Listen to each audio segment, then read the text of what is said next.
වැඩම ආවදාන මහා සංඝරත්නයේ අවසරයි ශ්‍රද්ධාවන්ත පින්වතුනි. තුන් ලෝකාග්‍ර වූ භාග්‍යවත් අරිහත් සම්මා සම්බුදුරජාණන් වහන්සේගේ දේශනාවේ තියෙන්නේ හරය තමයි චතුරාර්ය සත්‍ය ධර්මය අවබෝධ කරගෙන නිර්වාණ ධාතුව සාක්ෂාත් කර ගැනීම.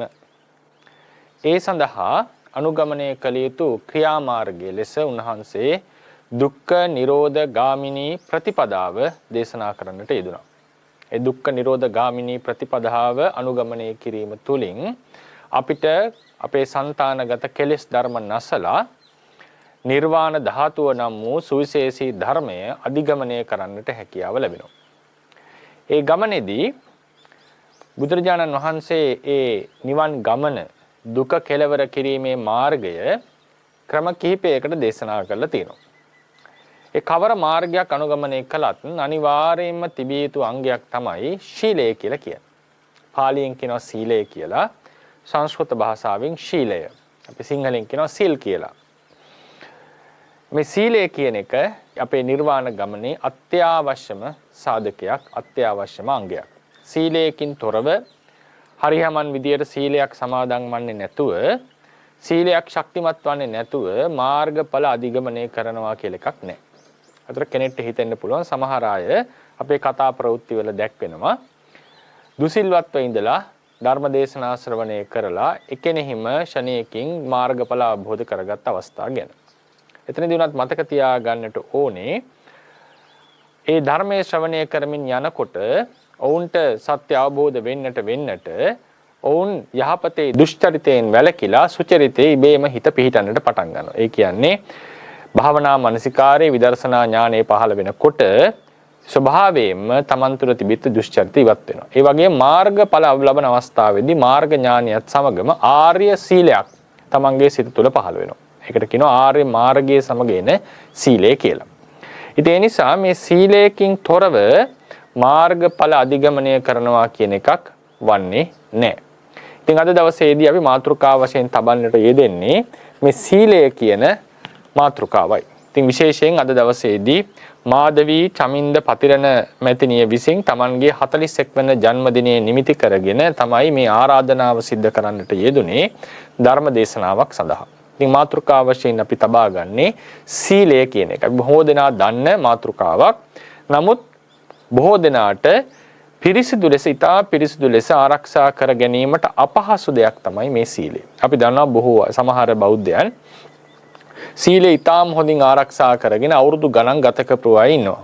නමුත් සමස්තයක් ලෙස ගත්තම සීලය ආරක්ෂා කිරීම, සීල ප්‍රතිපදා පූර්ණය කිරීම සාමාන්‍යයෙන් ලේසි දෙයක් නෙවෙයි, පහසු දෙයක් නෙවෙයි.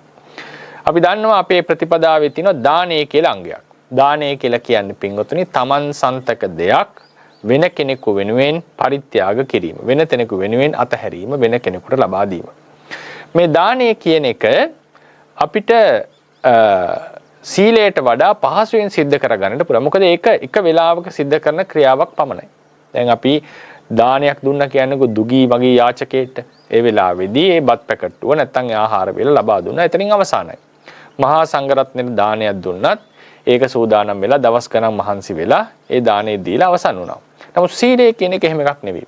සීලය කියලා කියන්නේ ජීවිතේ පරිවර්තනයක් සිද්ධ වෙන අවස්ථාවක්. සීලයක් සමාදන් වෙච්ච කෙනා තමන්ගේ මුළු ජීවිත කාලය පුරාවටම ඒ සීලය සමාදන් වෙලා ඉන්න තාක් කල් තමන්ගේ ජීවිතේ ලොකු වෙනස්කම් ඇති කර ගන්නට ඕනේ. ඔහුට හිතුමතේ, ඔහුට හැයට හිතුමතේ කටයුතු කරන්නට බෑ. දානයක් දෙනකොට එහෙම නෙවෙයි. දානය දෙන කෙනා ජීවිතේ කැමැති පරිදි ජීවිතලා ඒ සුළු මොහොතේදී අතහැරීම සිද්ධ කරන්නට පුළුවන්. ඒ නිසා දානයට වඩා 100,000 ගුණයකින් අතිශයින්ම දුෂ්කරයි මේ සීලය අනුගමනය කිරීම කියන්නේ. සීලය කියන එක හැම කල්හිම අපි අනුගමනය කළ යුතු ප්‍රතිපදාවක්. ඒකෙන් කියන්නේ හැම කල්හිම අපේ හිතේ සීල ගුණය නැත්තම් සීලය කියන චේතනාව පහළ වෙනවා කියලා. යම් වෙලාවක සීලයක් සමාදන් වුණා නම් ඒ සමාදන් වෙච්ච සීලය නොකඩ සිටීම තමයි සීල ප්‍රතිපදාව පූර්ණය කිරීම කියලා කියන්නේ. එතකොට ඒකෙන් අපි තේරුම් ගන්නට ඕනේ කොහොමද, ගැඹුරින් තේරුම් ගන්නට පුළුවන් වෙන්නට ඕනේ මොකද්ද මේ සීලය කියන්නේ බුදුරජාණන් වහන්සේගේ ධර්මයේ හැටියට. සීලයෙන් අත්‍යවශ්‍යයි සමාධියක් දියුණු කර ගන්නට. සමාධිය අත්‍යවශ්‍යයි ප්‍රඥාව දියුණු කරගන්නට.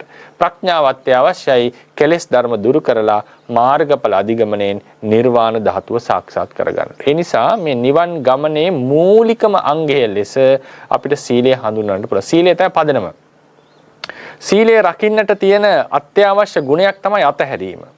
ඒ නිසා දානය ප්‍රගුණ කරන කෙනාට තමයි ඊටාම ඉහළින් දානය ප්‍රගුණ කරන්න හැකියාවක් තියෙන කෙනෙක්ට තමයි සීලය හොඳින් ප්‍රගුණ කරන්න පුළුවන්. මොකද සීලය ප්‍රගුණ කරනකොට යම් යම් අතහැරීම් අපිට දිනු කරන්නට වෙනවා. අතහැරීම් තියෙනවා. ඒ අතහැරීම දිනු කරන හොඳම ක්‍රමය තමයි දානය. ඒ නිසා දානය ගැඹුරු තරමට අතහැරීම ගැඹුරු තරමට අපිට පුළුවන් සීලය ශක්තිමත් කරගන්නට. තමන් කැමති දේවල් වලින් කැමති ක්‍රියාවලින් වළකින්නට ඕන සීලයක් ආරක්ෂා කරන්නට. ඒක අතහැරීමක්. ඉතින් මේ අතහැරීම අපිට নানা ක්‍රම වලට කරන්නට පුළුවන්. නමුත් ඒ අතහැරීම ගැඹුරින්ම ප්‍රගුණ කරන ප්‍රතිපදාව තමයි දානය. ඒ නිසා දානය අපි මුලින්ම දේශනා කළා තියෙනවා. හැබැයි දානයට වඩා සීලය රකින්න එක අමාරුයි. සීලයට වඩා සමාධිය අමාරුයි. මොකද හේතුව දැන් සීලයක් රකින්න කෙනාට ඒ තමන් වැළකුණු වැරදි වලින් වැළකී ඉඳීම තමයි කරන්නට තියෙන්නේ. නමුත් සමාධියක් ඇති කරගන්නකොට හිතට කෙලෙස් සිටිවිලි එන එක පව වළක්වන්නට ඕනේ. ඒක ඉතා ගැඹුරු අවස්ථාවක් සමාධිය කියලා කියන්නේ. ප්‍රඥාව ඊටත් වඩා ගැඹුරුයි. මොකද කෙලෙස් සිටිවිලි නාවත් අපිට මේ ලෝකේ යථා ස්වභාවයේ විනිවිද දැකගෙන යෑමේ හැකියාව එන්නේ නැහැ. සමාධියෙන් ඉන්න කෙනෙක් වුණත් හිතට කෙලෙස් නාවට අපිට ආත්ම සංඥාව, සුභ සංඥා ආදිය නිතර නිතර පහළ වෙන්නට පුළුවන්. සහ අපිට කුසල හිතෙන් වාසය කරත් ලෝකේ යථා ස්වභාවයේ විනිවිද යන බව නොයන ගතියක් තියෙනවා. ඒ නිසා ප්‍රඥාව කියන එක ඊටත් වඩා 100,000 ගුණෙන් ගැඹුරු ප්‍රතිපදාවක්. ඉතින් මේ ප්‍රතිපදා හැම එකක්ම එන්න ගැඹුරු වෙනවා. සාමාන්‍ය මිනිස්සුන්ට දානයත් ඊටාම ගැඹුරු ප්‍රතිපදාවක්. ඒ කියන්නේ දානංච යුද්ධංච සමානමානෝ කියලා නේද? දානයයි යුද්ධයයි දෙක සමාන කරලා දක්වලා තියෙනවා බෝසතාණන් වහන්සේක යුද්ධයක් වගේ දානයක් දෙනවා කියන එක. ලේසි නෑ. Taman කැමති දෙයක් අතහරින එක ලේසි නෑ මිනිස්සෙට. ඉතින් ඊට වඩා අපහසුයි සීලයක් නිතිව ආරක්ෂා කරගන්නවා කියන එක. අපි දැන් ඉස්සරහම බලන්නට මොකද්ද මේ සීලය කියන්නේ කියලා.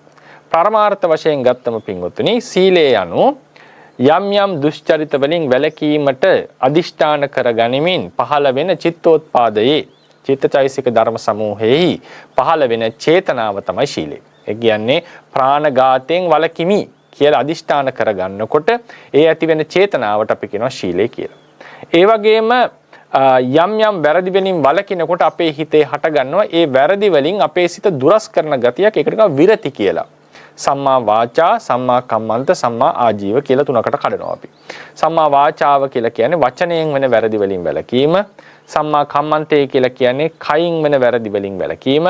සම්මා ආජීවය කියලා කියන්නේ දෙකටම වඩා ගැඹුරු වෙච්ච ජීවිතයේ පිණිසවත් අකුසල් නොකරන තරමටපත් වීම. එතකොට ඒ දේවල් අදිෂ්ඨාන කරගන්නකොට අපේ හිත ඒ අකුසල ධර්ම වලින් දුරස් වෙන ගතියක්, ඒ දුෂ්චරිත වලින් දුරස් වෙන ගතියක්, ඒ වලින් වළකින ගතියක් හට ගන්නවා. ඒකට කියනවා විරති කියලා. ඉතින් සමහර තැන්වල මේ විරතියත් සීලයේ ලෙස බුදුරජාණන් වහන්සේ අරගෙන තියෙනවා. ඒ නිසා පරමාර්ථ වශයෙන් ගත්තම සීලයේ ලෙස අපි හඳුන්වන්නේ චේතනා චෛතසිකේ සහ විරති චෛතසික තුන. ඒ වගේම තියෙන අපිට ආජීව පාරිශුද්ධ සීලය කියලා තව විශේෂ සීලයක්. ඒ සීලය අනුගමනය කරනකොට ඒ කියන්නේ දිවි හිමියෙන්වත් ජීවිතේ නිසාවත් අකුසල කර්ම කරන්නේ නැහැ. භික්ෂුන් වහන්සේලාට නම් වැරදි ක්‍රම වලින් සිව්පසය හොයන්නේ නැහැ. ගිහි අය නම් වැරදි ජීවිකාවලින් ජීවිතේ පවත්වන්නේ නැහැ. ඒ වගේම අනිත් අයට වංචා කරමින් ජීවිතේ පවත්වන්නේ නැහැ. ඒකෙදි මොන ජීවිත ගැටලුව ආවත්, ආර්ථික අපහසුකම් ආවත් තමන්ගේ ජීවිකාව වැරදි ආකාරයෙන් කරන්නේ නැහැ කියන අදිෂ්ඨානය. ඒකට වීරිය ගොඩක් ඕනේ. ඒ නිසා සමහර තැන්වලදී ආජීව පාරිශුද්ධ සීලය පුරනකොට වීරිය චෛතසිකයත් විශේෂයෙන් බලවත් වෙනවා කියලා එක මතක තියාගන්න. ඒ වගේම මතක තියාගන්න ඕනේ මොනම සීලයක් ආරක්ෂා කරන්න උනත් වීරිය දැඩිව ඕනේ. මොකද සීලයක් කාලයක් ආරක්ෂා කරගෙන යනකොට හිතට වෙහෙසක් එන්නට පුළුවන්. මොකද තමන්ට තිබිච්ච සමහර හුරු පුරුදු වලින් තමන් වැළකීලා ඉන්නේ. විශේෂයෙන්ම ඔක භික්ෂුන් වහන්සේලාට එනවා. මොකද භික්ෂුන් වහන්සේලාගේ සීලය තාම විශාල නිසා සමහර තමන්ට තිබිච්ච හුරු පුරුදු සමහර ආසාවල් අපි යටපත් කරගන්නට ඕනේ. ඉතින් ඒක බොහෝ කාලයක් යටපත් කරගෙන ඉන්නකොට හිතට සමහර වෙලාවලට අසහනයක් එන්නට පුළුවන්. ඒ අසහනේ මැඩගෙන දැවත ඉදිරියට ගියාට පස්සේ තමයි ඒ අසහනයත් හිමින් සැරේ යටපත් වෙලා අන්න හිත සීලයට හුරු වෙන්න පටන් ගන්න. ඒ නිසා මුලින්ම අර දියෙන් ගොඩ දැම්ම මාළුවා වගේ මේ හිත දඟලන්නට පටන් ගන්නවා ගැඹුරු සීලයක් සමාදන් වෙලා කාලයක් ඉන්නකොට. ඉතින් ඒ කඩයිම පහු කරන්නට දැඩි වීරියක් අපේ හිතට ඕනේ. ඒ වීරිය නැතිනම් ඒ භික්ෂු සීලය පසුබට වෙනවා. ඒ කඩා වැටෙනවා. ඉතින් ඒ නිසා මේ ඕනම සීලයක් ආරක්ෂා කිරීම සඳහා දැඩි වීරියක් අපිට තියෙන්න ඕනේ කියලා මතක තියාගන්නට ඕනේ. දැන් උදාහරණයකට පරදාර සේවනයේ වගේ ඒ කාමයේ සතුට වඩවන ක්‍රියාවලට නිරත වෙලා ඉන්නවා නම් කවුරු හරි සීලයක් සමාදන් වුණොත් කාලයක් යනකොට ඒ අවස්ථාව එනවා. දැන් සුරා පානට ඇබ්බැහි වෙච්ච කෙනෙක් කියලා හිතන්නකෝ. සීලයක් සමාදන් වෙලා වැළකුණා කියලා හිතන එයාට ගොඩාක් අපහසු වෙනවා කාලයක් යනකොට ඒ ක්‍රියාවෙන් වැළකී ඉන්නට. නමුත් දැඩි වීරියකින් දැඩි අදිෂ්ඨානයකින් කාලයක් ගත කරාට පස්සේ තමයි අන්න තමන්ගේ හිත සාමාන්‍ය සීලය සාමාන්‍යීකරණය බවට පත්වන්නේ. ඒ නිසා ඕනම සීලයක් රකින්නට වීරිය අවශ්‍යයි. පරමාර්ථ වශයෙන් ගත්තම සීලය කියලා කියන්නේ චේතනාව සහ විරති චෛතසික තුන. දැන් මොකද්ද සීලයක් සමාදන් වෙනවා කියන එකේ අදහස් කරලා තියෙන එකත් වැදගත්. එතනදී මතක තියාගන්න ඕනේ පින්වතුනි අපේ චිත්තසංතානය දැන් සිත කියලා ගත්තම එක දෙයක් නෙවෙයිනේ ඉපදෙනවා බින්දෙනවා පරම්පරාවක් වශයෙන් පවතිනවා. ඒ චිත්ත පරම්පරාව ඇසුරු කරගෙන තියෙනවා අකුසල ගති ස්වභාව ටිකක්. ඒවට කියන අපි අනුශය කියලා. නිදාගෙන ඉන්නවා බඳු අකුසල ගති ස්වභාව ටිකක් මේ චිත්තසංතානෙ ඇසුරු කරගෙන පවතිනවා. අනුශේ ධර්ම නිදාගෙන ඉන්න කෙලෙස් කියලා අපි ධර්මයේ හඳුනනවා. මේ කෙලෙස් නිතරම නැගී සිටින්න තමයි බලාගෙන ඉන්නේ. ඒ කෙලෙස් වල එක්තරා අවස්ථාවක්. ඒ කෙලෙස් වල පවතින අවස්ථාව නැගී සිටින්නට පරිඋත්ථානයට එන්නට තමයි නිතරම බලාගෙන ඉන්නේ. ඒ වගේම අපේ සිත පහසුවෙන් මේ කෙලෙස් වලට නතු වෙලා කෙලෙස් පැත්තට බර වෙනවා. වැරදි ක්‍රියාවලට බර වෙනවා. ඒකනේ බුදුරජාණන් වහන්සේ දේශනා කරේ පාපස්මින් රමති මනෝ කියලා. සත්‍යයේ සිත පාපෙහි රමණය කරනවා සතුට වෙනවා ප්‍රමෝදයටපත් වෙනවා. ඒ නිසා අපේ සිත ස්වභාවයෙන්ම අකුසල පැත්තට බරයි. අපේ సంతానගත කෙලෙස් ධර්මත් නිතර නැගෙන්නට බලාගෙන ඉන්නවා. ඉතින් සීලයක් සමාදන් වෙනවා කියලා කියන්නේ පින්වතුනි අපි දැඩි අදිෂ්ඨානයක් පිහිටුව ගන්නවා.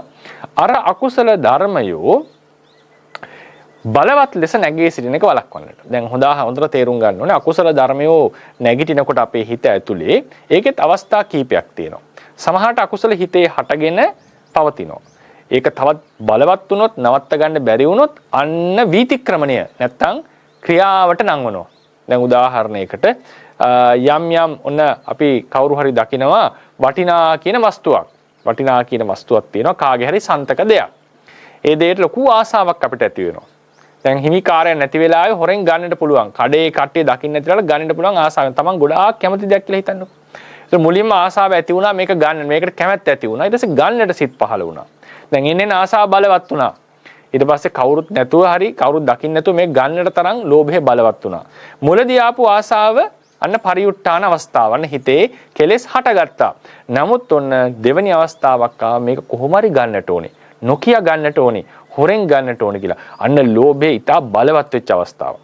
ඉතින් ඒක නැවැත්තුවේ නැත්තම් ඒ දේ හොරකම් කිරීම සිද්ධ වෙනවා. දැන් එතකොට බලන්න නිදාගෙන හිටපු ලෝභය. ඒ කියන්නේ සාමාන්‍යයෙන් කඩේට එනකොට එහෙම ආසාවක් තිබුණේ නැහැ හිතේ. අරක දකින්නකොට පැන නැග්ගා. අර තුබහේ හිටපු ණයා එළියට ආවා වගේ වැඩක්. දැන් නිදාගෙන හිටපු ණයා එළියට ආවා. දැන් ඒ දේ ගන්නට පෙළඹුණා. අන්න දෂ්ට කරනවා වගේ අවස්ථාව. දැන් බලවත් වෙලා ලෝභය.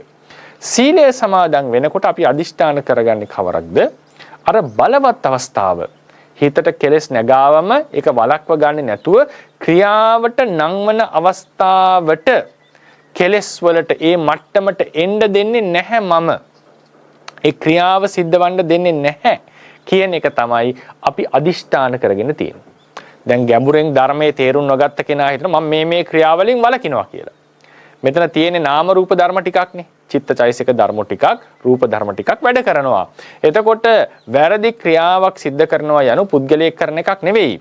චිත්තචෛතසිකයෝ ඒ මට්ටමින් හැසිරෙනවා, පහළ වෙනවා. ඒ මට්ටමින් පහළ වෙන්නේ බලවත් අකුසල සමග මිශ්‍ර වෙලා. අකුසල ධර්ම සමග හටගෙන.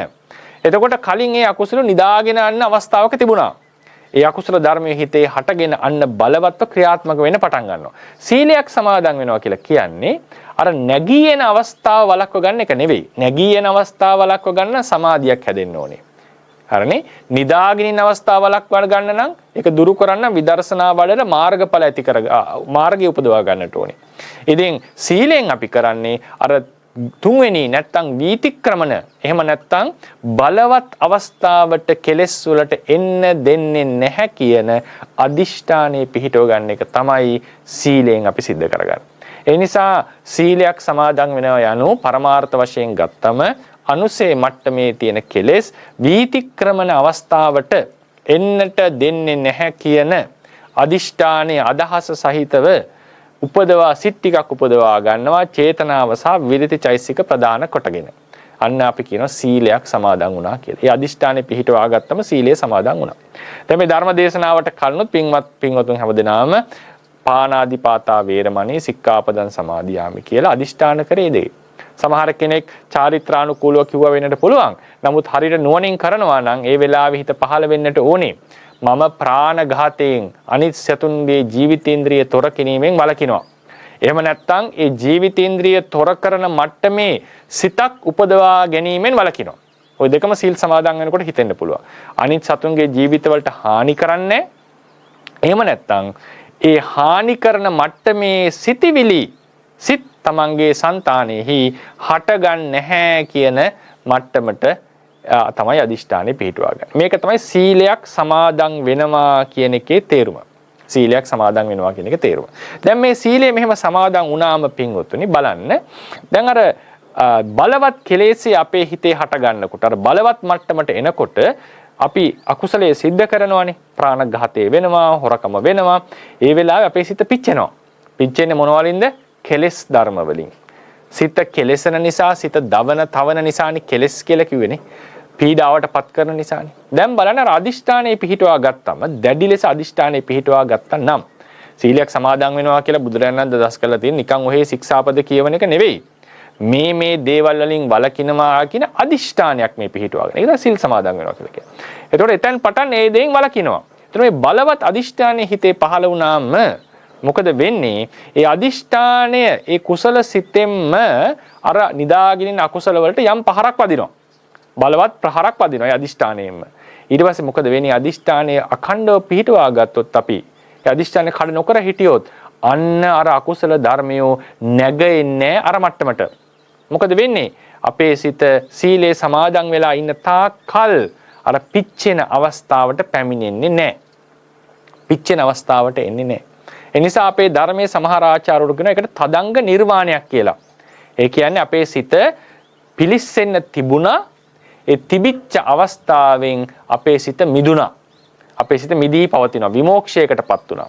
ඉතින් සීලයක් සමාදන් වෙලා ඉන්නකොට ඒක එක්තරා විදිහක හිතේ නිවීමක් මතක තියාගන්න. සීලේ කැඩෙනකොට ඒ නිවීමෙන් තොර වෙනවා අපි. තදංග නිර්වාණයෙන් අපි බැහැර වෙනවා.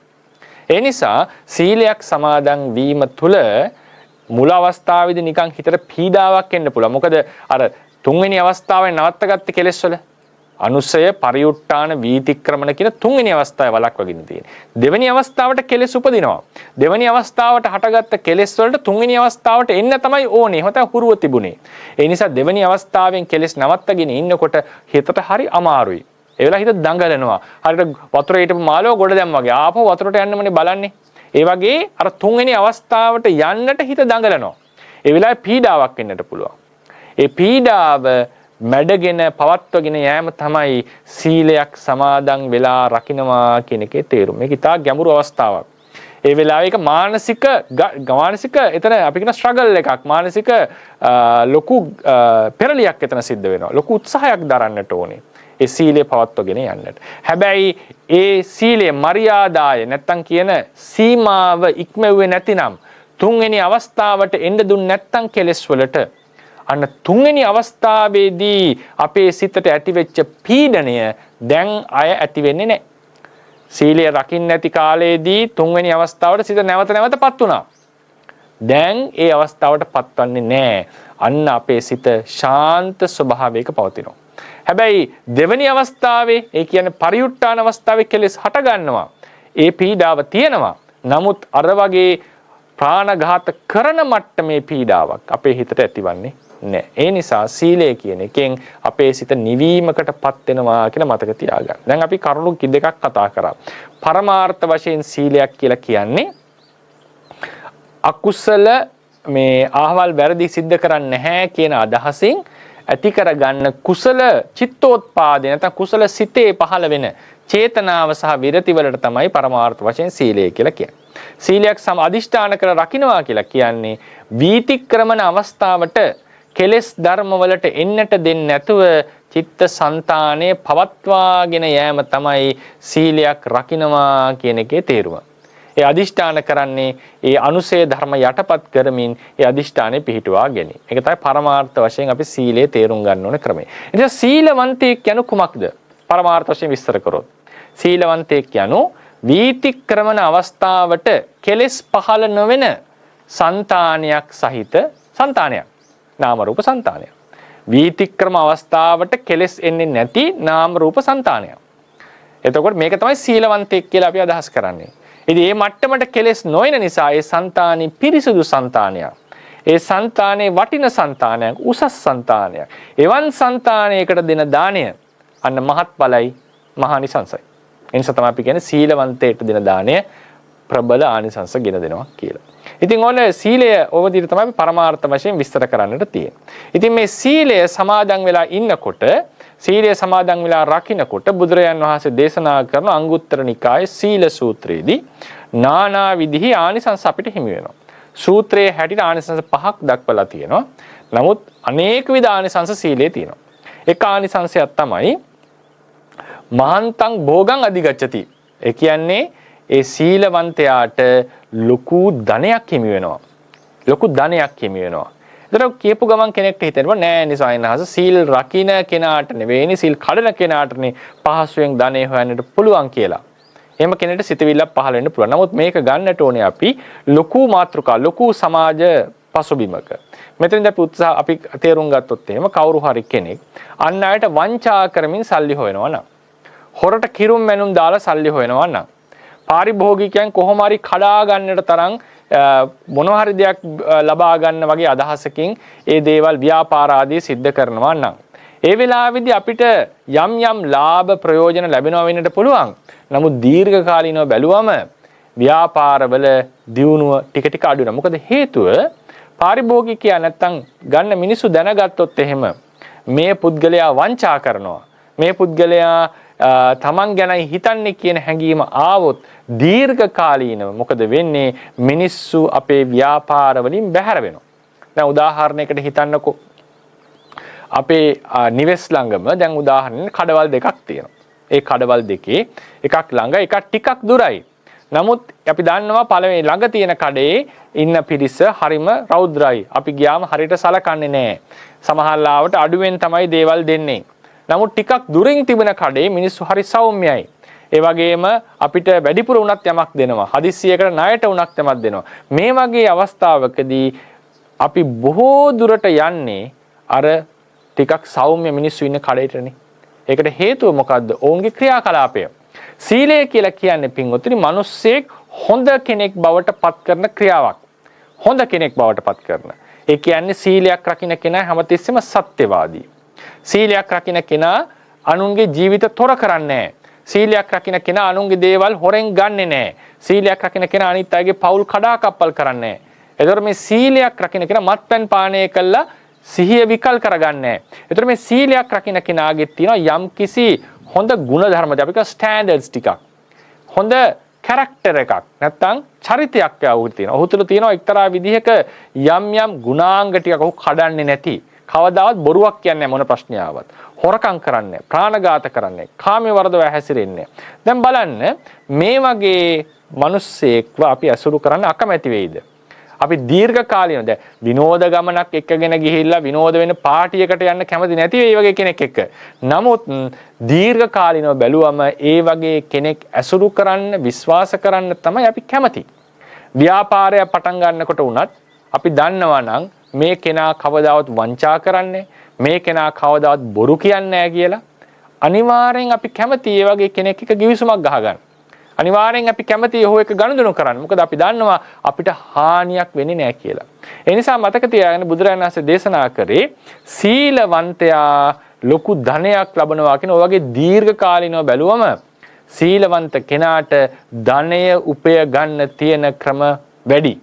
සීලවන්තයාට පාරිභෝගිකයන්ගේ ආකර්ෂණය වැඩි. ඒක ටිකක් කාලයක් යන දෙයක්. ඒ වගේ මට්ටමකට චරිතයක් මිනිස්සු අතර විශ්වාසයක් ඇති වෙන කාලයක් යනවා. නමුත් කාලය යනකොට ඔහුට ස්ථාවර ධනය උපයන මාර්ගාදිය හිමි වෙනවා. ඒ වගේම දුස්සීලකම් කරනකොට සමහර ධනය වියදම් වීම වෙනවා. මත්පැන් මාදිය සඳහා ඇබ්බැහි වුණොත්. ඒ වියදම් ටිකත් ඔහුට කැපිලා යනවා. මේ විදිහට ගත්තම ඒ සීලවන්තයාගේ ධනය ආරක්ෂා වීම සිද්ධ වෙනවා. ඒක බුදුරජාණන් වහන්සේ දේශනා කරපු එක ආනිසංශයක් මෙලෝ වශයෙන්ම ලැබෙනවා. ඊළඟට සීලවන්තයාගේ කල්යාණෝ කිත්ති සද්දෝ අබ්බුග්ගච්ඡති.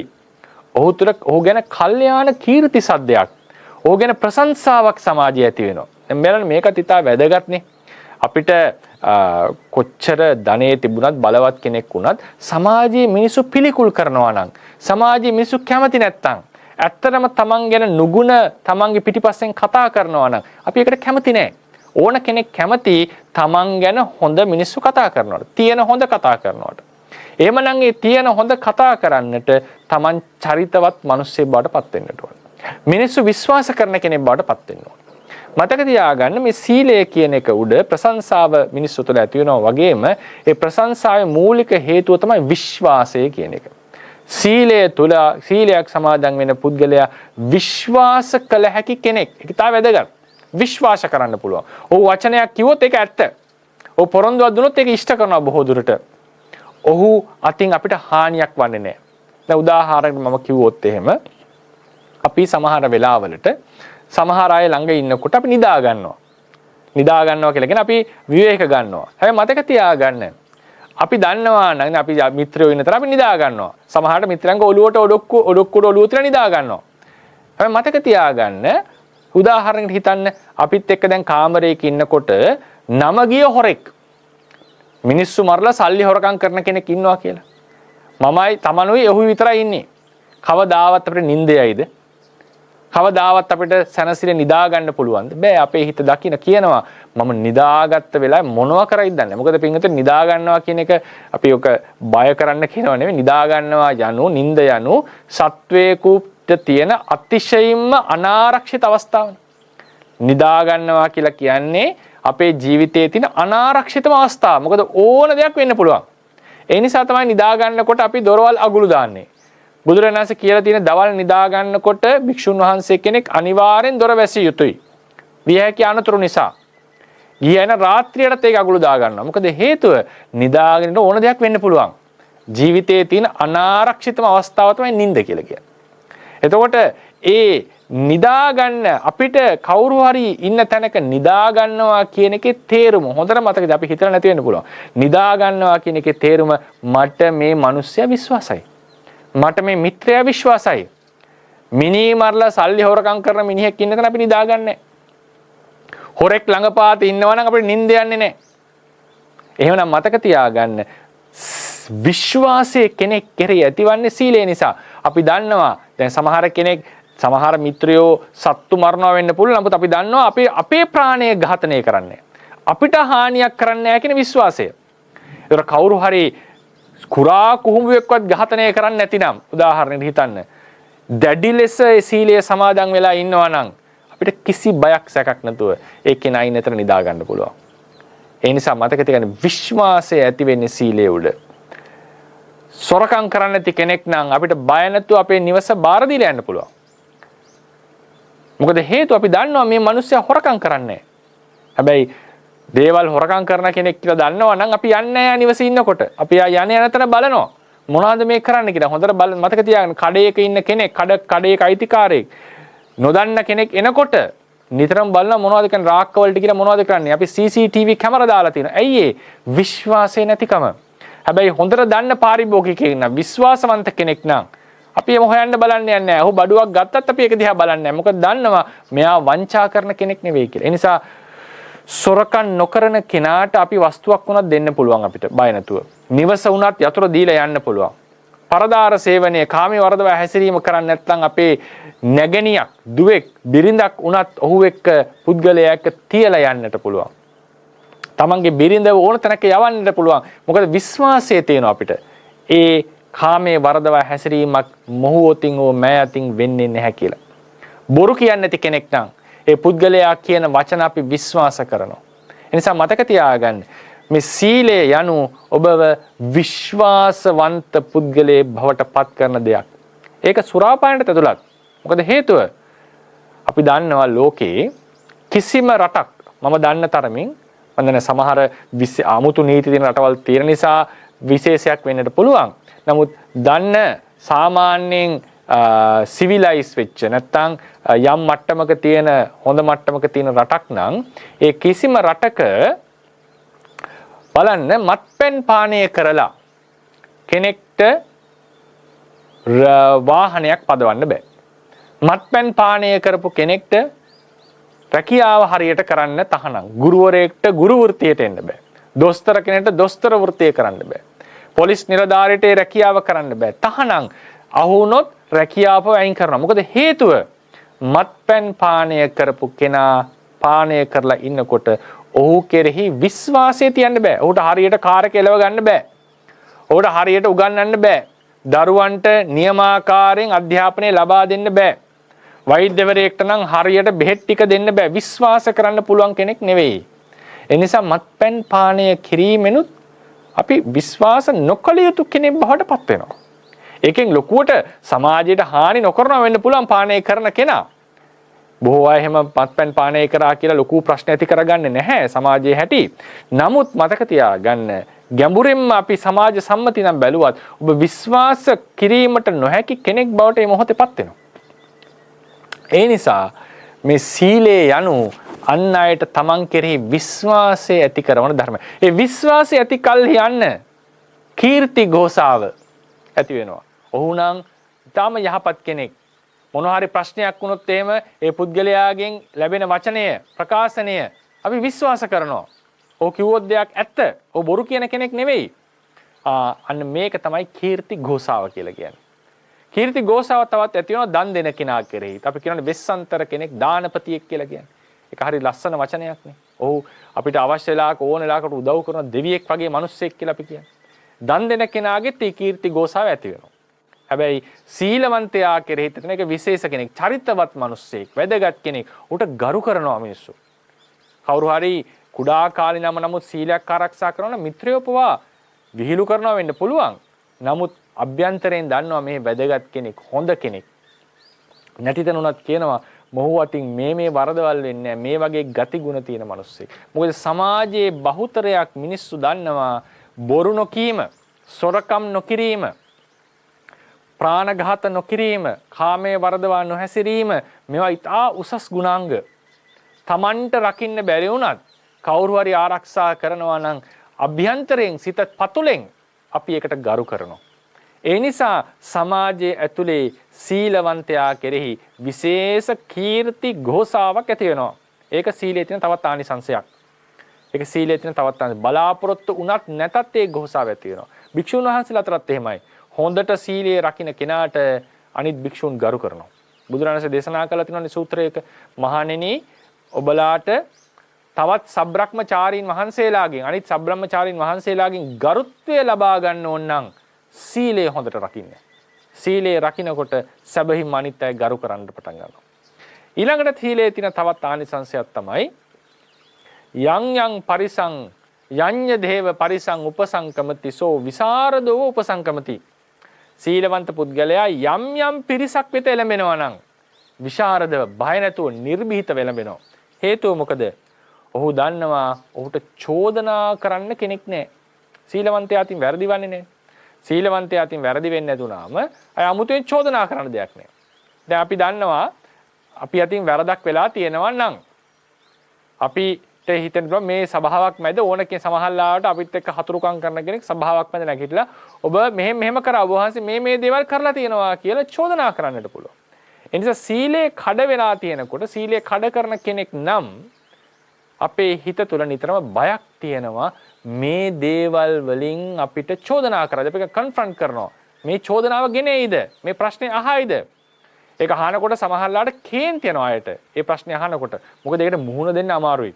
ඒ බය නිතරම තියෙනවා සීලයක් ආරක්ෂා කරන්න නැති කෙනාට. මතක තියාගන්න සමහර කෙනෙක් යම් කාලවල සීලයක් ආරක්ෂා නොකර පස්සේ සීලවන්තයෙක් වෙනවා. එහෙම වුණාම දැන් අවංකම සීලවන්තයෙක්. එහෙම අයට සමහරට බය තියෙන්න පුළුවන් අතීතයේ කරපු වරදවල චෝදනා කරයි කියලා. නමුත් ඒ භය අපි ඇත්තටම ඇති කරගන්න ඕනේ නැහැ. එතන නින්දාවක් තියෙනවා. එතන ටිකක් සමහර අය මැලි වෙනවා ඒදල් කතා කරන්න. නමුත් සැබවින්ම ගත්තොත් එතන ඉතරම් නින්දා විය යුතු නැත්නම් බය විය යුතු දෙයක් නැහැ. මොකද තමන් සැබවින්ම ඒ වරද වලින් මිදිලා නිසා. එතකොට ඒ වරද පිළි අරගෙන මගේ අතින් ඒ වරද වුණා. නමුත් ඒ වරදෙන් මම දැන් මිදිලා ඉන්නේ කියන ප්‍රකාශනය අපිට කරන්න පුළුවන් වෙන්නට ඕන. ඒ නිසා මතක තියාගන්න සීලවන්තයාට ලැබෙන තවත් ආනිසංසයක් තමයි ඕනම පිරිසක් වෙතට යන්න පුළුවන් බය නැතුව නිර්භීතව සිංහරාජයෙක් බඳුයි. අභූත චෝදනා කරත් ඔහු සැලෙන්නේ නැහැ. මතක තියාගන්න ඕන එකක් තමයි පින්වතුනි අපිට චෝදනා ලැබෙනකොට චෝදනා වර්ග දෙකක් තියෙනවා. භූත චෝදනා අභූත චෝදනා. භූත චෝදනා කියලා කියන්නේ සැබවින්ම අපි කරපු වරදට චෝදනා කිරීම. අභූත චෝදනා කියන්නේ නොකල වරදට චෝදනා කිරීම. මතක තියාගන්න මේ භූත අභූත චෝදනා දෙකම ලැබපු අය ලෝකේ දන්නවා. දරන්න පහසු මුහුණ දෙන්න පහසු අභූත චෝදනාවට. මොකද අභූත චෝදනාවේදී තමන්ගේ අභ්‍යන්තරයේ දන්නවා තමන් නිවැරදි කියලා.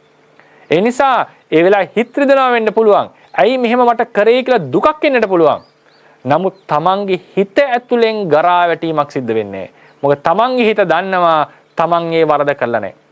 හැබැයි කර වරදට නම් චෝදනාව වෙන්නේ. බාහිරනු චෝදනාව තමන්ගේ අභ්‍යන්තරයක් දනවා දැන් තමන්ගේ වරද ලෝකේ දන්නවා. තමන්ගේ හිතත් කියනවා තමන් ඒ වරද කරා කියලා. ඒ වෙලාවේ බාහිර අභ්‍යන්තර දෙකේම ඔහු පීඩාවටපත් වෙනවා. භූත චෝදනාවේදී මිනිස්සු ගොඩාක් කලබලයටපත් වෙනවා. භූත චෝදනාවේදී කේන්තියටපත් වෙනවා. අභූත චෝදනාවේදීත් එහෙම වෙනා ඉන්නවා. නමුත් අභූත චෝදනාවේදී තමන්ගේ අභ්‍යන්තරයේ ලොකු සැනසෙල්ලක් තියෙනවා මා අතින් මේ වරද වී නැත කියලා. ඒ නිසා මතක තියාගන්න සීලවන්තයට අභූත චෝදනාවක් ආවත් ඒක භූත චෝදනාවක් නෙවෙන නිසා ඔහු එතනත් සැනසෙල්ලටපත් වෙනවා. සීලවන්තයා ඕනම පිරිසක් වෙත නිර්භයව යන්නට සමර්ථයි. දැන් ආනිසංස 3ක් කියවුණා. මොනවද? ධනය වැඩි වෙනවා, ඔහුගේ ව්‍යාපාර ආර්ධිය සාර්ථක වෙනවා. ඒ වගේම ඔහු කෙරේ විශ්වාසය වැඩිලා මිනිස්සු අතර කීර්ති ප්‍රශංසාව, කීර්ති රාවය පැතිරෙනවා. ඒ වගේම තමයි ඒ පුද්ගලයාට නිර්භීතව විසරදව ඕන පිරිසකට මුහුණ දෙන්න පුළුවන් වෙනවා. ඊළඟට 4 වෙනි ආනිසංසයේ බුදුරජාණන් වහන්සේ දේශනා කරනවා අසම්මූලෝ කාලං කරෝති. ඒ පුද්ගලයා මිය යනකොට අසම්මූලව මුලාවටපත් නොවි බය වෙලා කෑ ගහන්න නැතුව මරණයට මුහුණ දෙන්නට සමර්ථයි. මොකද පින්වත්නි ධර්මයේ හැටියට මරණාසන්න අවස්ථාවේදී බොහෝ දුරට කර්මයේ කර්ම නිමිත්ත ගාති නිමිත්ත කියන ඒවා අනිවාර්යෙන් රහත් නොවිච්ච සත්වයාට පේන්න පටන් ගන්නවා. ඒත් මරණාසන්නයේදී තමන් කර හොඳ නරක දේවල් මතක් වෙනවා. ඒ දේවල් කරපු ක්‍රියාවන්, ඒවට හේතු වෙච්ච වස්තුන් සහ සමහර කෙනෙක්ට උපදින්නට ඉන්න තැන. ඉතින් අකුසල් කරපු බොහෝ දෙනා බොහෝ දුරට අඬමින් බිය වෙමින් තමයි මරණයට මුහුණ දෙන්නේ. හැබැයි සීලවන්තයෙක්ට ඒ වගේ අවස්ථා ඊටාම දුර්ලභයි. සීලවන්තයෝ මරණාසන්නයේදී හිත දුර්වල වෙලා දුගතියට ගිය අවස්ථා නැතුව නෙවෙයි. නමුත් සමස්තයක් ලෙස ගත්තම සීලවන්තයා සුගතියට යන්නේ. එනික සීලං සග්ගස්ස සෝපානං කියලා.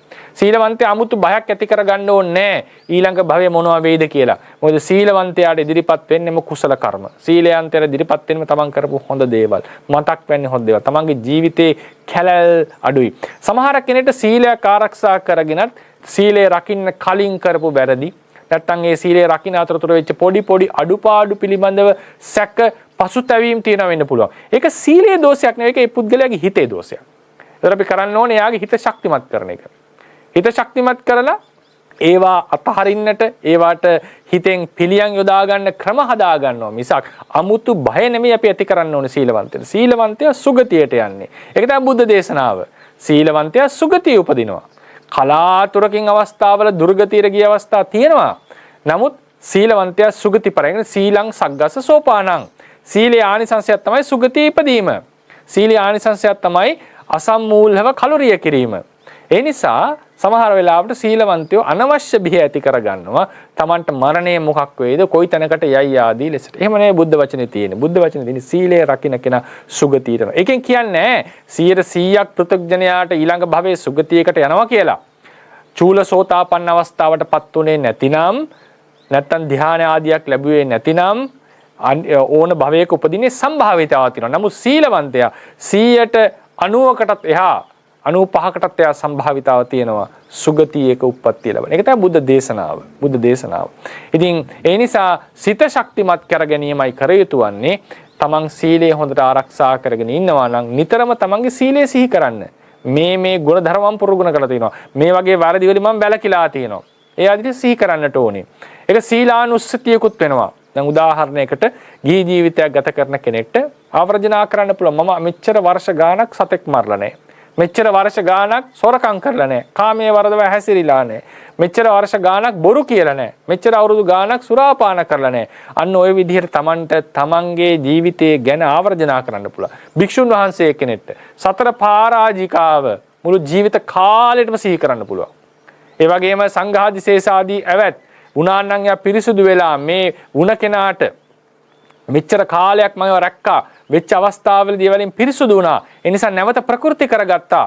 ඒ නිසා ඒ විදිහට අදිෂ්ඨාන කරගන්න පුළුවන්. සමහර ශික්ෂාපද තියෙනවා අපි අතින් කවදාවත් කැඩිච්ච නැති. සිය ගණන් ශික්ෂාපද තියෙනවා. ඒ ශික්ෂාපද ආවර්ජනා කරමින් මේවා වලින් ආරක්ෂා වුණා නේද කියලා සිහි කරන්න පුළුවන්. මේ විදිහට ඒ සීලය නැවත නැවත සිහි කර යුතුයි. ඒක තමයි සීලවන්තයා කරන්න ඕන දේ. එහෙම කරනකොට ලොකු සතුටක්, ප්‍රීතියක්, ප්‍රමෝදයක් අපේ సంతානය ඇති වෙනවා.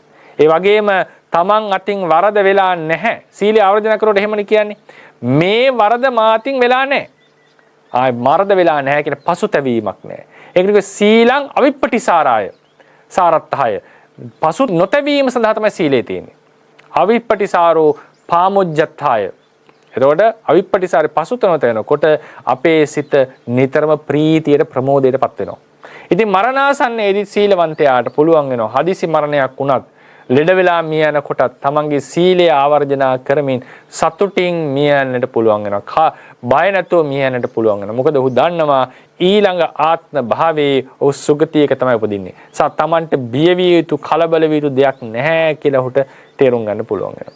ඉතින් එත හතරවෙනි ආනිසංසය. පස්වෙනි ආනිසංසය තමයි විපාක වශයෙන් සීලවන්තයා සුගති පරායන ලෝකයක උප්පත්තිය ලැබෙනවා. ධානයක් ලැබලා තිනවා නම් බ්‍රහ්ම ලෝකවල, එහෙම නැත්නම් කාමාවචර සුගති ආත්ම භාවයක, දිව්‍ය ලෝක 6න් එකක, මනුස්ස ලෝකයක, එහෙම නැත්නම් ඒ චාතු මහරජික නිකායට අයිති භූමාටු දේවාදී වූ නිකායක මේ වගේ යහපත් තැනක ඔහුට උප්පත්තිය ලබන්නට පුළුවන් වෙනවා. ඒකට හේතුව තමයි පින්වතුනි සීලයක් සමාදන් වෙලා ඉන්නකොට අපේ චිත්ත සංතානයේ බලවත් අකුසල යටපත් වෙනවනේ. ඒ වගේ මතක තියාගන්න සීලේ තව ආනිසංශයක් තමයි పూర్ව භවවල කරපු අකුසලයෝ ප්‍රතිසන්දි දීමට ඉදිරිපත් වෙන්නේ නැහැ. ඒක සීලේ ආනිසංශය. ඒක අපිට ධර්මානුකූලව විග්‍රහ කරන්න කොහොමද? ඒක අපිට හමු වෙන්නේ උපච්ඡේදක කර්මයේ විස්තර කරන තැන්වල. උපච්ඡේදක කර්මය කියලා කියන්නේ තමන් කරපු සමහර పూర్ව අකුසල කර්මය ඉස්මතු වෙලා මේ ජීවිතේ වෙන්න පුළුවන්, කලින් ජීවිතයක වෙන්න පුළුවන්. ඒක මතු වෙලා අපේ ජීවිතේ තොර කරනවා. අපේ නාම රූප සන්තතිය නසනවා. ඒ නාම රූප සන්තතිය ගෙන දුන්න ප්‍රතිසන්දිදායක කර්මයට තවත් ඉදිරියට විපාක දීමේ හැකියාව නැති කරනවා. මේකට කියනවා උපච්ඡේදකය කියලා. මේකට කියනවා సంతాන උපච්ඡේදනය කියලා. పూర్ව අකුසල කර්මයක් බොහෝ දුරට අකුසල කර්ම, කුසල කර්මත් උපච්ඡේදන අවස්ථාවලට ලැබිලා තියෙනවා. මෙතන අපි ගන්න අකුසල කර්මය. ඒ අකුසල කර්මයේ මතුවලා අන්න సంతානේ නසලා දානවා. මොනවා හරි අනතුරකටපත් වුණා වෙන්න පුළුවන්, නැත්නම් ලෙඩ දුකක් ඇති කරලා වෙන්න පුළුවන්. කොහොම හරි කළා අකුසලයෙන් මරලා දානවා. ඒක න උපච්ඡේදක මරණය කියලා. එතකොට ධර්මයේ සඳහන් වෙනවා කවුරු හරි කෙනෙක් ඒ වගේ పూర్ව අකුසලයකින් උපච්ඡේදනය වෙලා సంతානේ උපච්ඡේදනය වෙලා මිය යනවා නම් ඒ පුද්ගලයාගේ සීලය වැදගත්. සීලවන්තද දුස්සීලද? ඒ පුද්ගලයා දුස්සීලයක් නම් බොහෝ දුරට ඒ ඉදිරිපත් වෙච්ච අකුසලයෙන් අපේ ජීවිතේ නැසලා ඒක ප්‍රතිසන්ධියකුත් තරම් දෙනවා. දුගතියට යවනවා. එතකොට ඒ කර්මයේ අතීතයේ ප්‍රතිසන්ධිය දීලා තියෙනවා නම් වෙන කර්මයකින් ඔහු ආපහු දුගතියට යනවා. ඒ නිසා මතක තියාගන්න. හැබැයි සීලවන්තයෙක් නම් සාමාවතියට වගේ සීලවන්තයෙක් නම් අකුසලයේ ඇවිල්ලා උපච්ඡේද කරනවා. හැබැයි වෙන කර්මයක් තමයි ප්‍රතිසන්ධිය ඉදිරිපත් වෙන්නේ. ධර්මයේ සඳහන් වෙනවා. ඒ නිසා මතක තියාගන්න සීලවන්ත භාවයේ සීලවත් හිත අර තදංග නිර්වාණයේ පවතින චිත්තසංතානය අකුසල යටපත් වෙලා තියෙන යම් මට්ටමකට. పూర్ව කරපු අකුසල කර්මත් ඉදිරිපත් වෙන්න පුළුවන් විපාක දෙන්න. මුගලන් මහරහතන් වහන්සේට උනා වගේ. නමුත් ඊළඟ භවයේ ප්‍රතිසන්ධියට ඒව අවස්ථාව ලබන්නේ නැහැ. ඉතින් කලාතුරකින් තමයි ඔය සිත ගොඩාක් බොළඳ විදිහට කල්පනා වෙලා ඒරකපත්ත නාගරාජයට උනා වගේ සිදුවීම් වෙන්නේ. එහෙම නැතුව සීලය නිසා పూర్ව අකුසල ධර්මයෝ ප්‍රතිසන්දි දීමට ඉදිරිපත් වීම වන්නේ නැහැ. යටපත් වෙනවා. ඒ නිසා මොකද වෙන්නේ? කුසලයේ සුගතිය උපදින්නේ. ඒ සීලයෙන්ම සුගතිය උපදිනවා කියලා එකක් නැහැ. සමහරලාට දානමය කුසලයක් ඉදිරිපත් වුණා වෙන්න පුළුවන්. සසර කරපු වෙන කුසලයක් ඉදිරිපත් වුණා වෙන්න පුළුවන්. කොහොමරි කුසලයක් ඉදිරිපත් වෙලා සුගතියට යෑම තමයි බොහෝ විට ඔහු අතර ඔහු උතින් සිද්ධ වන්නේ. ඒකත් සීලයේ තියෙන ආනිසංශය. ඒ නිසා මේ සීලය කියන එක ගත්තාම ඔය කියපු ආනිසංශ පහ බුදුරජාණන් වහන්සේ අංගුත්තර නිකායේ පංචක නිපාතේ සීල සූත්‍රයේදී දේශනා කරා.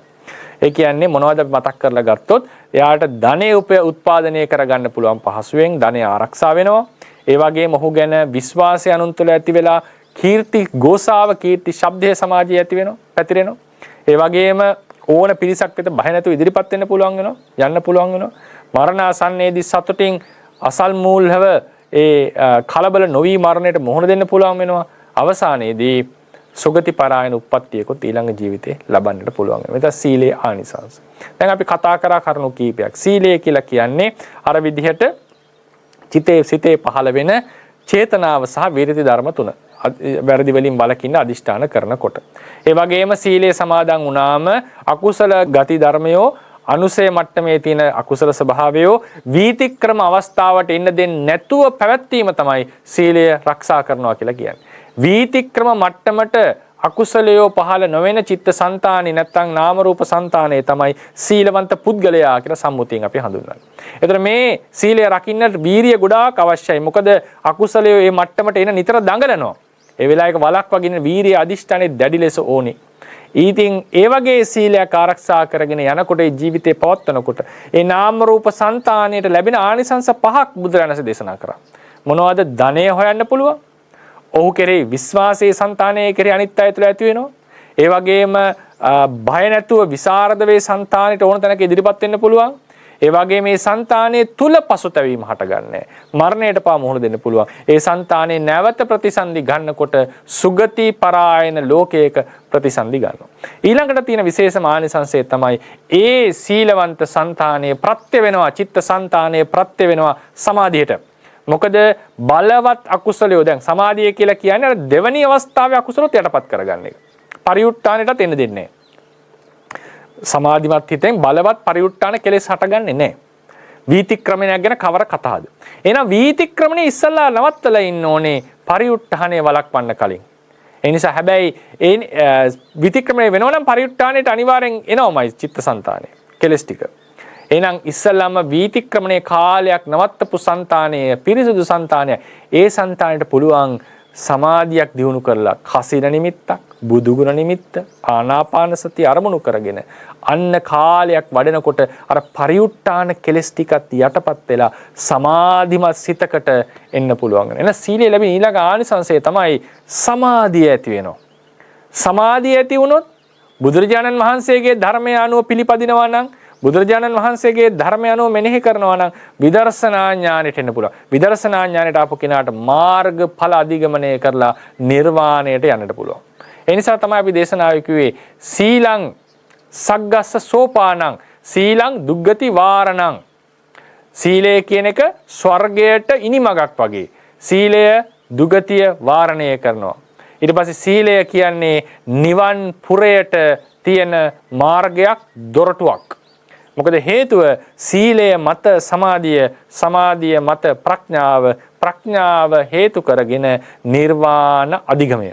ඒ නිසා සීලය කියලා කියන්නේ ඒ වගේ ඊටාම විශේෂ ධර්මයක් කියලා ගුණයක් කියලා අපි සිහි කරගන්නට ඕනේ. අපි සීලවන්ත වෙනකොට අපිට විතරක් නෙවෙයි මතක තියාගන්න. විශේෂයෙන් භික්ෂුන් වහන්සේට වැදගත්. සීලවන්ත වෙනකොට අපට පමණක් නෙවෙයි ආනිසංසය අපට සිව්පසයෙන් දානමාන ආදී පූජා කරන මිනිස්සුන්ටත් ඒකෙන් ආනිසංස ලැබෙනවා. බුදුරණස් දේශනා කරනවානේ මේ සීලය ආරක්ෂා කරන්න මණ්ඩපෙය්‍ය මිදම් භික්කවේ බ්‍රහ්මචරියන් මේ සීලය ආරක්ෂා කරන කෙනාට මේ බ්‍රහ්මචර්යාව හරියට මීපැණි පිඬක් වගේ හරිම මිහිරි හරිම සතුටින් කාලය ගත කරන්න පුළුවන්. ඊට පස්සේ බුදුරණස් කියනවා අත්තත්තං වා සම්පස්සමානෝ තමන්ගේ අර්ථය ගැන දැකලා හරි මේ සීලය ආරක්ෂා කරන. මොකද සීලය රකින්නකොට සතුටින් පැවිද්දේ ඉන්නට පුළුවන්. පරත්තං වා සම්පස්සමානෝ මොකද සීලය රැක්කොත් ඔබ අන් අයට සේවය කරන්න හිතනවා නම් බණ කියන්න ඕනේ නැහැ. වෙන දේවල් කරන්න ඕනේ නැහැ. ඔබට සිව්පසයෙන් අනුග්‍රහ කරන දායකයන්ට ඔබ කරන ලොකුම අනුග්‍රහය තමයි සීලය රකින්න. ඒ සීලය රැකපු නිසා ඔබට දන් දෙන මිනිස්සුන්ට මහා ආනිසංස ලැබෙනවා. මහත්ඵල මහානිසංස ලැබෙනවා. ඒ නිසා බුදුරජාණන් දේශනා කරනවා මහණෙනි දායකයන්ගේ දාණය මහත්ඵල කරනවා කියන අදහසින් හරි සීලය රකින්න. ශබ්‍රක්‍මචාරීන් වහන්සේලාගෙන් ගරු සම්මාන ලැබෙනවා කියන අදහසින් හරි සීලය රකින්න. මොකද ඒක ඉතාම වැදගත්. අපිට මිනිස්සු අපේ ශබ්‍රක්‍මචාරීන් වහන්සේලා ගරු කරනවා කියන එක ඉතාම පහසුවක් අපේ ජීවිතේට. ඒ ලාභ සත්කාර බලාපොරොත්තුෙන් නෙමෙයි. අර අවංක හිතේ ගරුත්වය ඇති වෙනවා නම් ඒක මිනිස්සෙගේ ජීවිතේ තියෙන ලොකු ලාභයක්, ප්‍රයෝජනයක්, වැදගත් දෙයක්. ඒ නිසා මතක තියාගන්න ඕනේ සීලවන්ත වීම අපිට විතරක් නෙවෙයි අන් අයටත් කරන ලොකු ප්‍රයෝජනයක්. විශේෂයෙන් භික්ෂුන් වහන්සේලා මතක තියාගන්න ඕන කරුණක්. සීලවන්ත භාවයේ උඩ අපට විතරක් නෙවෙයි අපිට ප්‍රත්‍යයෙන් උපකාර කරන මිනිස්සුන්ට පවා අපි කරන අනුග්‍රහයක් තමයි අපේ සීලවන්ත භාවය. ඒ නිසා මේ සීලය කියලා කියන්නේ අප හැමදිනාටම අර්ථය සිද්ධ කරන දෙයක්. ඒ සීලයට තියෙන විශේෂම පදනම දැන් චේතනාව සීලය කිව්වා, විරතිය සීලය කිව්වා, වීරිය සීලයට අවශ්‍යයි කියලා කිව්වා. ඒ සීලයට තියෙන පදනමක් තියෙනවා. ඒ පදනම තමයි ලෝකපාලක ධර්ම. ඒකට කියන හිරි ඔත්තප්ප කියලා. හිරි ඔත්තප්ප ඇති තැන තමයි සීලයක් ලෝකෙට පැමිණෙන්නේ. ඒ කියන්නේ ලැජ්ජාව බය කියන එක තියෙන්නට ඕනේ. පවට ලැජ්ජාව පවට බය තියෙන තැන තමයි සීලයකට අපි යොමු වන්නේ. ඒ නිසා මේ සීලයට තියෙන මූලිකම පදනම තමයි පවට ලැජ්ජාව සහ පවට බය. පව පිළිකුල් කළ යුතුයි, පාපයට බිහිවිය යුතුයි. බිය වෙන්නට පුළුවන්, සමාජ අපවාදයට බයෙන් වෙන්න පුළුවන්. තමන්ට ආත්ම හෘද සාක්ෂියෙන් තමන්ට ඇතිවෙන චෝදනාවෙන් වළකින්න වෙන්න පුළුවන්. දුර්ගතියට බය වෙලා වෙන කවර ක්‍රමයකින් හරි ඒ පාපයට බය විය යුතුයි. පාපේ පිළිකුල් කළ යුතුයි. මම වැනි කෙනෙක්ට මේ වගේ හැසිරීම ගැලපෙන්නේ නැහැ. දැන් උදාහරණ මම වගේ වයසට ගිය මේ වගේ වයසක ඉන්න කෙනෙක්ට මේ විදිහේ හැසිරීම ගැලපෙන්නේ නැහැ. භික්ෂුවකට මෙහෙම හැසිරීම ගැලපෙන්නේ නැහැ. මේ ආදී ලෙසට පව පිළිකුල් කළ යුතුයි. ඒ පිළිකුල බය ඇති තැන තමයි හොඳට සීලය රකින්නට පුළුවන් වන්නේ. ඒ නිසා අපි තරයේ අදිෂ්ඨාන කරගත යුතුයි. සීලය අපේ සිත් සංතානය ඇතුළ ඇති කරගන්න. ඉතින් අවසාන වශයෙන් කියන සමහර කෙනෙක්ට අනේ ස්වාමින් වහන්සේ සීලයේ වටිනාකම දන්නවා, සීලය ආරක්ෂා කරගන්න මල සීලය කැඩෙනවනේ. ඒකට වෙන විකල්පයක් නැහැ පින්වතුනි. ඒකට කරන්න ඕනේ පාපයේ ආධිනව මෙනෙහි කරන්න. පාපයේ ආධිනව මෙනෙහි කරන්න, සීලයේ ගුණ මෙනෙහි කරන්න. පාපයේ බය ලෙස දකින්න. ඇයි පාපයේ බිය විය යුතු ලෙස දකින්න. ඇයි පාපයේ පිළිකුල් කළ යුතු ලෙස දකින්න. මේ විදිහට මානසිකාර කරන්න සීලේ ශක්තිමත් වෙනවා. අපේ බුද්ධ ශාසනය සුද්ධ ශාසනයේ තියෙන ප්‍රතිපදාව කොටස් දෙකකින් විස්තර කරන්න පුළුවන්. මොකද්ද? වැරදි දෙහි ආධීනව දැකීමත්, හොඳ දෙහි ආනිසංස දැකීමත්. සීලය රකින්නට නම් පාපේ ආධීනව දැකලා සීලී ආනිසංස දකින්න ඕනේ. දිගටම භාවනා කරන සමාධියක් වඩන්න ඕන නම් විසුද්ධි මාර්ගය දේශනා කරනවා. ප්‍රතිදාහන් කරනවා. මුලින්ම කළ යුතු වන්නේ කෙලෙස් වල ආදීනවේ, අසමාහිත හිතේ ආදීනවේ දැකලා සමාහිත හිතේ ආනිසංසය මෙනෙහි කරන්න ඕනේ. එතකොට තමයි සමාධිය වඩන්න හිත එන්නේ. සමාධිය වැඩුවොත් තියෙන ප්‍රයෝජන මෙනෙහි කරන්නට ඕනේ. දැන් ඊළඟට විදර්ශනා භාවනාවට කන්නොත් විදර්ශනාවේ ආනිසංස සසර බය මෙනෙහි කරන්නට ඕනේ. විදර්ශනා වඩනකොටත් ඒකනේ තියෙන්නේ. සංස්කාරයන්ගේ ආදීනව මෙනෙහි කරනවා. අනිත්‍ය ලෙස, දුක්ඛ ලෙස, අනාත්ම ලෙස දකින්න ඕනේ. ඒ කියන්නේ සංසාරයෙන් ආදීනව දකින්නවා. නිර්වාණයේ ගුණ දකින්නවා. විදර්ශනාව ඇතුළත් මේක වැදගත්.